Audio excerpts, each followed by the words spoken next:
Hello everyone, कैसे आप सभी। उम्मीद कर रहा हूँ सब मस्त होंगे और अपनी पढ़ाई कर रहे होंगे। तो चलिए, कल हम लोगों ने जहां तक बात कर ली थी एसिड बेस के रिएक्शंस की बात हो गई थी। और सबसे पहले तो हम लोगों ने जो रिएक्शन कल पढ़ी थी वो पढ़ा था रिएक्शन विद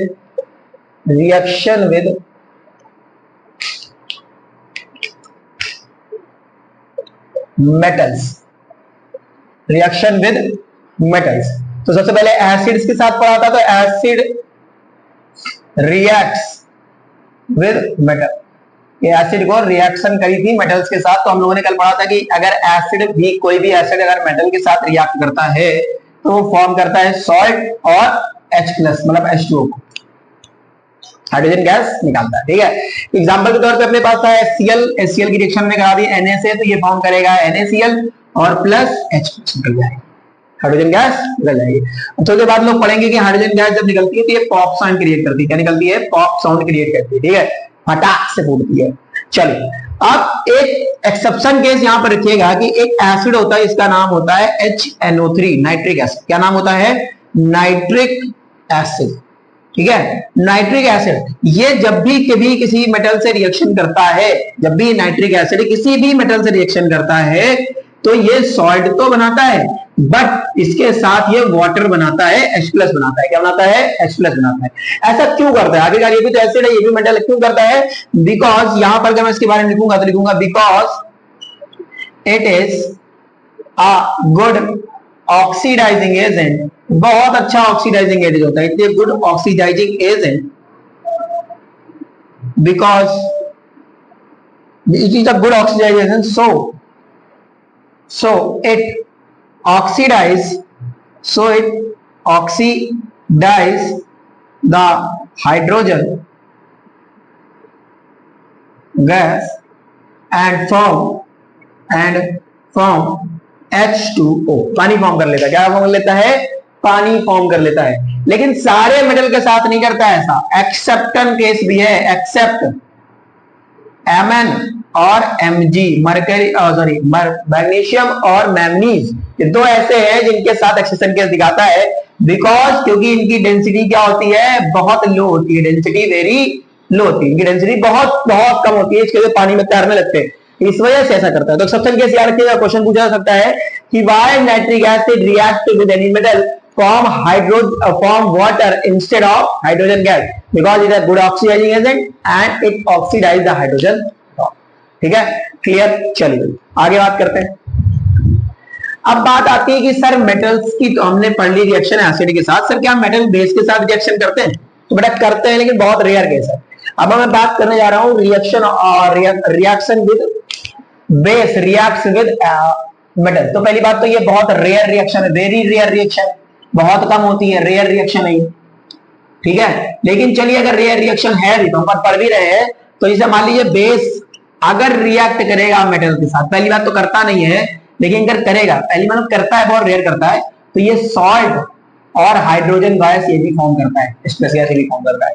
जैसे कि दो ही है अपने पास, याद रखिएगा, एक है NaOH, जब ये रिएक्शन करता है एल्यूमिनियम के साथ, किसके साथ करता है? एल्यूमिनियम के साथ करता है, तो ये क्या फॉर्म करता है? ये फॉर्म करता है NaAlO, NaAl2, NaAlO2 और प्लस हाइड्रोजन गैस निकल जाती है। इसका क्या नाम है? Sodium aluminate. नाम याद रखिएगा, सोडियम एल्यूमिनेट। क्या नाम है? Sodium aluminate. वैसे ही सेम अगर ये क्या है? सोडियम हाइड्रोक्साइड, इसकी रिएक्शन अगर मैं जिंक से करा दूं, कैसे करा दूं? जिंक से, तो ये फॉर्म करता है NaZn2 ZnO3 शायद, हाँ O3, Na2+1 2, ठीक है, सही, ठीक, प्लस H+, इसका नाम है sodium O2, zincate, sodium zincate. क्या नाम होता है? Sodium zincate. बहुत इंपॉर्टेंट रिएक्शन है दोनों, बहुत ज्यादा इंपॉर्टेंट रिएक्शन है। ठीक है, तो ये आप याद रखिएगा। चलिए अब हम लोग पढ़ते हैं सेकंड रिएक्शन की तरफ, जो कि है reaction with metal carbonate. Reaction with metal carbonate, आइए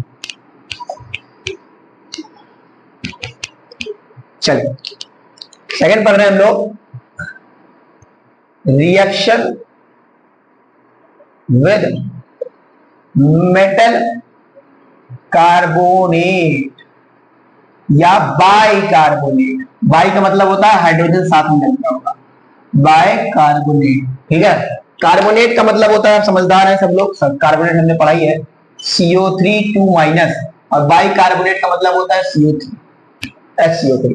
ठीक है, तो अगर एसिड रिएक्शन करता है मेटल कार्बोनेट या बाई कार्बोनेट के साथ, मेटल कार्बोनेट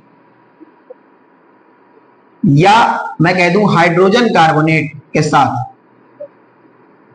ठीक है, हाइड्रोजन कार्बोनेट के साथ, तो ये जो फॉर्म करता है, ये फॉर्म करता है salt plus carbon dioxide plus water, salt plus carbon dioxide plus water. इस एग्जांपल के तौर पे HCl, अगर इसकी हमने रिएक्शन करा दी Na2CO3 से, सोडियम कार्बोनेट से, तो ये क्या फॉर्म करेगा, पहले तो आप कार्बन डाइऑक्साइड पकड़ लीजिए और वाटर पकड़ लीजिए। भैया आपने कार्बन डाइऑक्साइड पकड़ा, यहां पर से एक ऑक्सीजन बच गया, एक ऑक्सीजन बच गया, एस के साथ चले जाएगा तो कार्बन डाइऑक्साइड क्या बचा है, Na बचा और Cl बचा, तो क्या लिखेंगे यहाँ पर NaCl, क्या लिखेंगे NaCl। ठीक है, तो ये रिएक्शन होगी। लेकिन वहीं अगर मैं बात कर लूं किसकी, बेस की, किसकी बात कर ले, बेस की, बेस के साथ अगर reaction, base reacts with carbonate या हाइड्रोजन कार्बोनेट के साथ बात कर रहे हैं, या बाइकार्बोनेट, मैं सिंपल सा कह देता हूं, तो भैया कोई भी रिएक्शन नहीं दिखाते, नो रिएक्शन, लिख लीजिए नो रिएक्शन। क्यों नहीं करते, क्योंकि मेटल एक्चुअल में, आप थोड़ी देर बात पढ़ेंगे, जो मेटल ऑक्साइड्स होते हैं वो बेस होते हैं, क्या होते हैं, बेस होते हैं। ठीक है, समझ आ रहा आपको। चलिए, लेकिन अगर चलिए आपने कार्बोनेट पढ़ लिया, यहीं पर अगर मैं बाइकार्बोनेट की रिएक्शन लिखूं, से HCl की रिएक्शन मैंने करा दी NaHCO3 से, तो भी सेम चीज ही फॉर्म होगी, NaCl plus carbon dioxide plus water. ठीक है, चलिए आइए आगे बढ़ते हैं।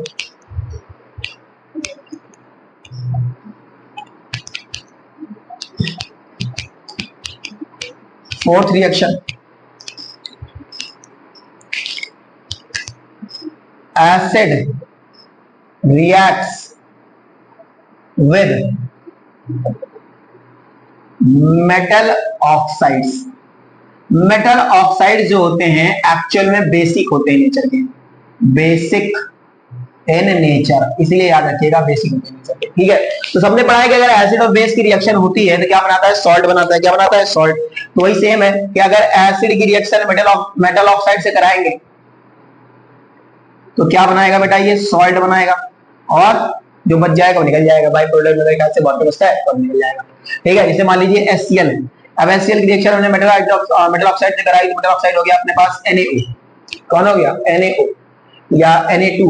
ठीक है, Na2, तो ये क्या बनाएगा अपने पास, ये बनाएगा NaCl बनाएगा, और H2O बाहर निकल जाएगा, मतलब पानी निकल जाएगा।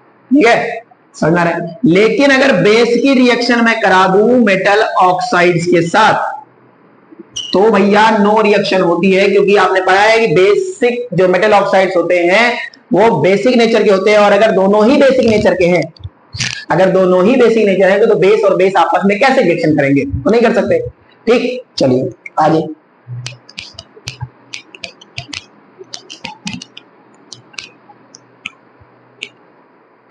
लेकिन अगर वही बात करें कि बेस रिएक्ट्स विद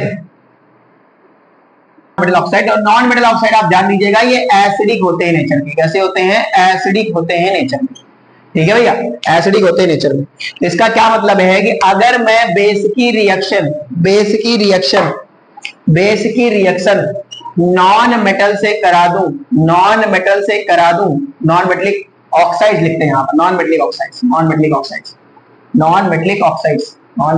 ऑक्साइड से अगर करा दें तो ये क्या बनाएगा, सॉल्ट बनाएगा प्लस वाटर बनाएगा। क्या बनाएगा, सॉल्ट बनाएगा प्लस वाटर बनाएगा। चलिए आइए, अभी तक हमने एसिड और बेस को अलग अलग रिएक्शन कराई, लेकिन क्या हो जब मैदान में दोनों खिलाड़ी आमने सामने हो, एसिड रिएक्ट्स विद बेस, तो सबने पढ़ा है इस रिएक्शन का नाम होता है न्यूट्रलाइजेशन रिएक्शन। क्या होता है, न्यूट्रलाइजेशन रिएक्शन। जैसे मैं यहां पर लिख दूं कि एसिड प्लस बेस ये बनाता है सॉल्ट प्लस वाटर। ठीक, लेकिन कहानी में ट्विस्ट है, अगर स्ट्रॉन्ग एसिड और स्ट्रॉन्ग बेस होगा तो सॉल्ट बनेगा नॉर्मल, मतलब नॉर्मल सॉल्ट बनेगा। जैसे मैं आपको कहूं कि +7 और एक है -7, तो दोनों आपस में कैंसिल हो जाएंगे, वेरी गुड। मैं कहूं कि सर एक +5 एक -5, दोनों आपस में कैंसिल हो जाएंगे, वेरी गुड। लेकिन अगर मैंने कहा +7 -5, तो +7 में -5 जाएगा तो, लेकिन प्लस का 2 बचेगा। इसका मतलब ये जो पॉजिटिव वाला है ये ना आर इसका, और हमारा ये जो पॉजिटिव वाला है ये अपना क्या दिखा रहा है, थोड़ा सा पॉजिटिव दिखा रहा है। लेकिन अगर वहीं पर ये ऐसा हो गया कि -7 +5 है, तो इसका मतलब निगेटिव वाला -2 आएगा, तो इसका मतलब ये ज्यादा इंपॉर्टेंट, मतलब ये ज्यादा प्रेजेंस दिखा रहा है अपनी। समझ में आ रहा है आपको? ठीक, तो इसका मतलब अगर स्ट्रॉन्ग एसिड है, स्ट्रॉन्ग बेस है, तो कैसा बनाएगा, आपका सॉल्ट बनाएगा।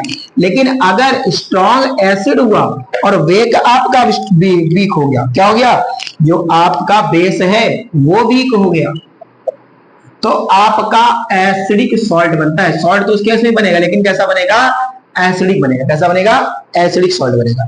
लेकिन अगर आपका बेस वीक बेस है और स्ट्रॉन्ग एसिड है, स्ट्रॉन्ग मतलब एसिड वीक है और बेस आपका स्ट्रॉन्ग है, तो बेसिक सॉल्ट बनता है। कैसा बनता है, बेसिक सॉल्ट बनता है।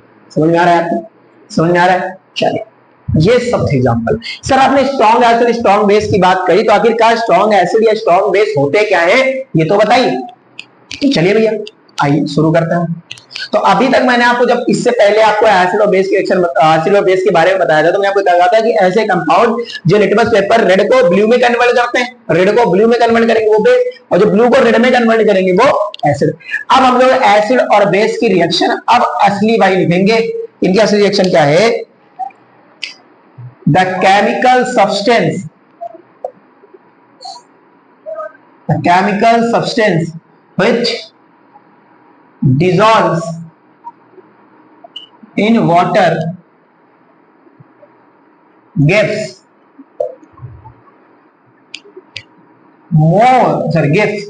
H plus ion or H3O plus ion.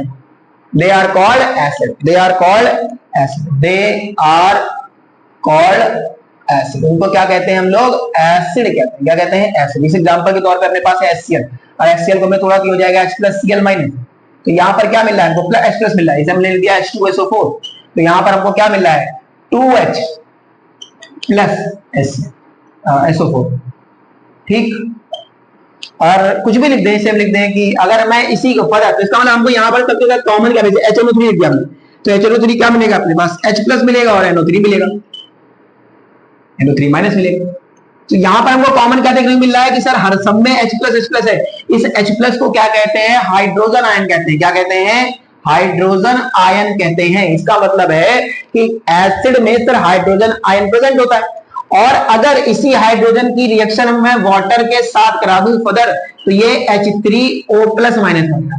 ये क्या है, हाइड्रोनियम आयन। इसका क्या नाम है भैया, हाइड्रोनियम आयन। हाइड्रोनियम आयन, ये क्या है, हाइड्रोनियम आयन है। ये क्या है, हाइड्रोनियम आयन। समझ में आ रहा है आपको, क्या है ये, हाइड्रोनियम आयन। H+ की रिएक्शन अगर H2O से करा देंगे तो H+ भी पाएगा, क्योंकि क्या होता है, हाइड्रोनियम आयन होता है। समझ में आ रहा है आपको?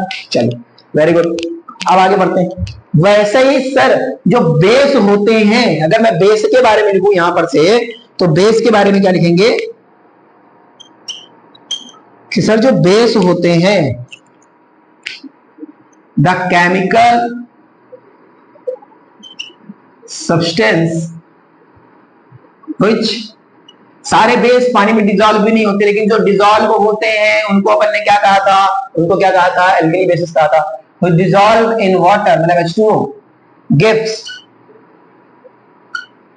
OH minus ion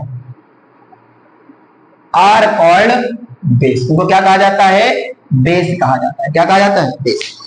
एग्जाम्पल के तौर पे अपने पास है NaOH, अगर इसको मैंने तोड़ा तो मैं इसको क्या लिखूंगा, Na+OH-। समझ में आ रहा है आपको, समझ में आ रहा है आपको? ये जो OH- है, इसको अपन क्या कह रहे हैं, यही बेस है। मतलब पानी में जाने के बाद ये OH- आयन देते हैं। अब बात आती है स्ट्रॉन्ग एसिड या स्ट्रॉन्ग बेस की, तो वो एसिड, स्ट्रॉन्ग एसिड किसे कहेंगे, स्ट्रॉन्ग एसिड किसे कहेंगे, वो एसिड जो पानी में जाने के बाद जल्दी मतलब rapidly gives H plus ion, rapidly gives H plus ion and dissolve fast. जो जल्दी पानी में घुल जाओ, जल्दी H plus आयन दे, उनको क्या कहेंगे अपन? उनको क्या कहेंगे? स्ट्रॉन्ग एसिड कहेंगे। और वही चीज बेसिक साफ भी है, जो पानी में डिसॉल्व हो जाए और जल्दी OH माइनस आयन दे, तो ज्यादा OH माइनस आयन दे, उनको क्या कहेंगे? बेस। ठीक है। जैसे मान लीजिए कोई एक आदमी है 5 करोड़, किसी के पास आपको 5 करोड़ रुपया उधार चाहिए, तो एक आदमी के पास एक आदमी आपसे कह रहा है मैं आपको 5 करोड़ दूंगा, और एक कह रहा है मैं आपको 4 करोड़ दूंगा। लेकिन कंडीशन ये है कि जो 5 करोड़ वाला इंसान कह रहा है कि मैं आपको 5 करोड़ दूंगा, वो ये कह रहा है कि मैं आपको हर हफ्ते 100 रुपए दे दूंगा। तो भैया 5 करोड़ लेते लेते तो पुश्ते बीत जाएंगी, लेकिन जो 4 करोड़ वाला आदमी वो कह रहा है कि मैं आपको एक हफ्ते में 2 करोड़, एक हफ्ते में 2 करोड़ दूंगा, तो उससे ज्यादा लेना आसान है 4 करोड़ वाले से, क्योंकि 2 हफ्ते में आप निपट जाएंगे। इसका मतलब ये नहीं है कि जिसके पास ज्यादा H प्लस आयन है तो वो ज्यादा स्ट्रांग हो ना, जिसको जो पानी में जल्दी, जो हमको जल्दी दे देगा H प्लस आयन, वो स्ट्रांग होता है। समझ आ रहा है? जो जल्दी दे देगा वो स्ट्रांग होता है। क्लियर है बात? ठीक है, आज वीडियो में यहीं तक, मिलेंगे नेक्स्ट वीडियो में, तब तक के लिए बने रहें मेरे साथ। Thank you for watching us, have a nice day.